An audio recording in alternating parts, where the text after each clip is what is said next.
Du vil forsøge at dyrke heden. Jeg vil bygge kongens første koloni derude. Det er fantastisk, det du er i gang med. Jeg får redan en känsla av liv her ute. Heden er Guds natur i al sin pragt.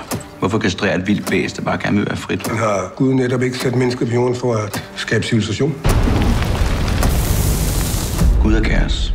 Livet er kaos. Nej, krig er kaos. Men vinderen er den, som kan finde ud af at kontrollere kaos.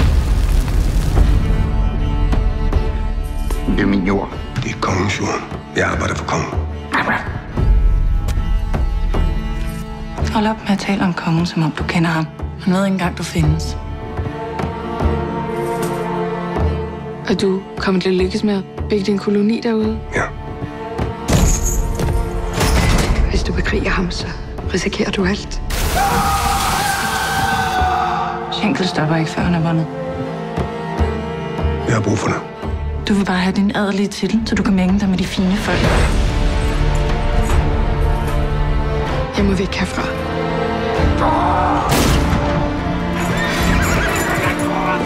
Vi vill fan inte dö, för det är ett helt projekt.